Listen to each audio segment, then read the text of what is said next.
ರಾಮನಗರ ಜಿಲ್ಲೆಯನ್ನು ಬೆಂಗಳೂರು ದಕ್ಷಿಣ ಜಿಲ್ಲೆಯೆಂದು ಬದಲಾಯಿಸಲು ಹೊರಟ ರಾಜ್ಯ ಸರ್ಕಾರದ ನಿರ್ಧಾರವನ್ನು ತಿರಸ್ಕರಿಸುವ ಮೂಲಕ ಕೇಂದ್ರ ಸರ್ಕಾರ ಜಿಲ್ಲೆಯ ಜನರಿಗೆ ಮಹತ್ತರ ಕೊಡುಗೆ ನೀಡಿದ್ದಾರೆ ಎಂದು ಜಯ ಕರ್ನಾಟಕ ಜನಪರ ವೇದಿಕೆಯ ರಾಜ್ಯ ಸಲಹೆಗಾರ ಕುಮಾರಸ್ವಾಮಿ ಹರ್ಷ ವ್ಯಕ್ತಪಡಿಸಿದರು. ಕರ್ನಾಟಕದಲ್ಲಿ ಇರುವ 32 ಜಿಲ್ಲೆಯ ಪೈಕಿ ರಾಮನಗರ ಜಿಲ್ಲೆಯ ಹೆಸರಿನ ಆರಂಭದಲ್ಲಿ ರಾಮ ಎಂದಿರುವುದು ಕರ್ನಾಟಕದ ಜನರ ಪಾಲಿಗೆ ಭಾವನಾತ್ಮಕವಾಗಿದ್ದರೆ ಸರ್ಕಾರದ ಪಾಲಿಗೆ ಇದು ಇರಿಸು ಮುರಿಸಾಗಿತ್ತು. ಇಂತಹ ಸುಂದರ ಹೆಸರನ್ನು ಬದಲಿಸಿ ಬೆಂಗಳೂರು ದಕ್ಷಿಣ ಎಂದು ಬದಲಿಸಿ ಜನರ ಭಾವನೆಗಳನ್ನು ಕೆರಳಿಸುವ ಯತ್ನ ನಡೆಸಿತ್ತು. ಕನ್ನಡಪರ, ರೈತಪರ ಹಾಗೂ ಪ್ರಗತಿಪರ ಸಂಘಟನೆಗಳು ಇದನ್ನು ವಿರೋಧಿಸಿ ಪ್ರತಿಭಟಿಸಿದರೂ ಕೂಡ ಉಪಮುಖ್ಯಮಂತ್ರಿ ಡಿ.ಕೆ. ಶಿವಕುಮಾರ್ ಕೆಲವು ವೇದಿಕೆಗಳಲ್ಲಿ ಯಾವುದೇ ಪ್ರತಿರೋಧ ಬಂದರೂ ಲೆಕ್ಕಿಸುವುದಿಲ್ಲ, ಮಾಡಿಯೇ ತಿರುತ್ತೇವೆ ಎಂದು ಉದ್ದಟತನ ತೋರಿದ್ದರು. ಗ್ಯಾರಂಟಿ ಯೋಜನೆ ನೀಡಿದ್ದೇವೆ, ಆ ಕಾರಣಕ್ಕಾಗಿ ನಾವು ಏನೇ ಹೇಳಿದರೂ ನೀವು ಕೇಳಲೇಬೇಕು ಎಂಬ ದರ್ಪ ಅವರ ಮಾತುಗಳಲ್ಲಿ ತುಂಬಿ ತುಳುಕುತ್ತಿತ್ತು. ಅವರ ಸರ್ವಾಧಿಕಾರಿ ಧೋರಣೆಗೆ ಕೇಂದ್ರ ಸರ್ಕಾರವು ಅಂಕುಶ ಹಾಕಿರುವುದನ್ನು ಕರ್ನಾಟಕದ ಜನ ತುಂಬು ಹೃದಯದಿಂದ ಸ್ವಾಗತಿಸುತ್ತಾರೆ. ಇದಕ್ಕೆ ಕಾರಣರಾದ ಎಲ್ಲಾ ಸಂಘಟನೆಗಳ ಹೋರಾಟಗಾರರಿಗೂ ಇದರ ಶ್ರೇಯಸ್ಸು ಅರ್ಪಿತವಾಗಬೇಕಿದೆ. ನಾವೆಲ್ಲರೂ ಇದನ್ನು ಸಂಭ್ರಮಿಸುತ್ತೇವೆ.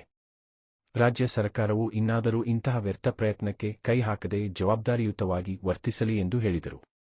ಹಾಗೆಯೇ ಕಾಂಗ್ರೆಸ್ ಸರ್ಕಾರದ ಅವಧಿಯಲ್ಲಿ ಲಕ್ಷ್ಮೀ ಹೆಬ್ಬಾಳ್ಕರ್ ರವರ ಪ್ರಭಾವದಿಂದ ಎನ್ಎಸ್ ಪುಂಡರ ಅಟ್ಟಹಾಸ ಮಿತಿ ಮೀರಿದ್ದು ವಾಟಾಳ್ ನಾಗರಾಜ್ ರವರು ಇದನ್ನು ವಿರೋಧಿಸಿ ಮಾರ್ಚ್ 22 ರಂದು ಕರೆದಿರುವ ಬಂದ್ಗೆ ನೈತಿಕವಾಗಿ ಬೆಂಬಲಿಸುತ್ತೇವೆ.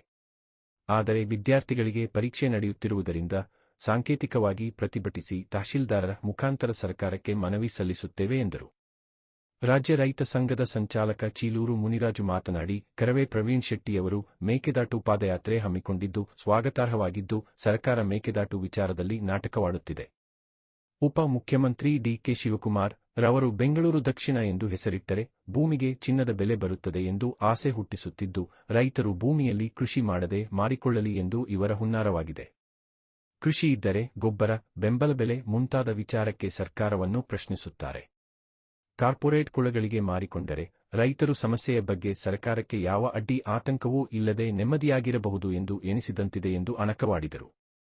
ಪತ್ರಿಕಾಗೋಷ್ಠಿಯಲ್ಲಿ ಕನ್ನಡ ಭಾಸ್ಕರ್, ರೈತ ಸಂಘದ ಯುವ ಘಟಕದ ಮುಖಂಡ ರವಿ ನಾಗರಾಜು ಹಾಜರಿದ್ದರು. ಏನು ಬೆಳಗಾವಿನಲ್ಲಿ ಎಂಇಎಸ್ನವರು ಕನ್ನಡಿಗರ ಮೇಲೆ ಮಾಡಿದಂಥ ಹಲ್ಲೆಯನ್ನು ಖಂಡಿಸಿ ಕೂಡಲೇ ಅವ್ರನ್ನ ಗಡೀಪಾರು ಮಾಡಬೇಕು, ಮತ್ತೆ ಈ ಸಮಸ್ಯೆಯನ್ನು ಶಾಶ್ವತವಾಗಿ ಪರಿಹರಿಸಬೇಕಂತೇಳಿ ಸರ್ಕಾರದ ಗಮನವನ್ನು ಸೆಳೆಯಲು 22ನೇ ತಾರೀಕು ಬಂದ್ ಒಂದು ಘೋಷಣೆಯನ್ನು ಮಾಡಿದ್ದಾರೆ. ನೈತಿಕವಾಗಿ ನಾವು ಆ ಹೋರಾಟಕ್ಕೆ ಬಂದಿಗೆ ಬೆಂಬಲ ಇದೆ.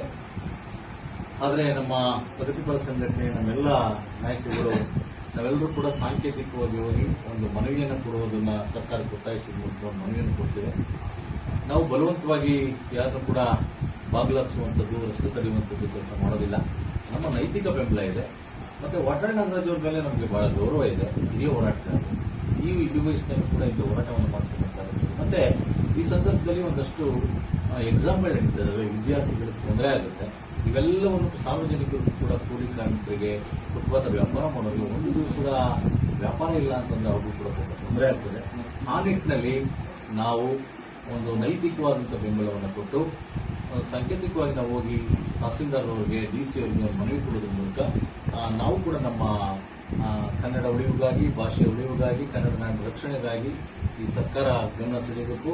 ಕೂಡಲೇ ಎಂಇಎಸ್ನ ಪುಂಡರನ್ನ ಒಳಗಾಕಿ ಈ ರೀತಿಯಾದ ಪ್ರಕರಣ ಆಗಬಾರದು ಅಂತ ಹೇಳಿ ನಾವು ಒತ್ತಾಯಿಸಲಿಕ್ಕೆ ನಾವು ಮಾಧ್ಯಮಗಳು ಕರೆದಿದ್ದೇವೆ. ಎಲ್ಲರಿಗೂ ನಮಸ್ಕಾರ. ಉತ್ತಮ ಸಮಾಜಕ್ಕಾಗಿ ಪ್ರಜಾ ಭಾರತ ನ್ಯೂಸ್ ಚಾನೆಲ್ ಸಬ್ಸ್ಕ್ರೈಬ್ ಮಾಡಿ. ಧನ್ಯವಾದಗಳು.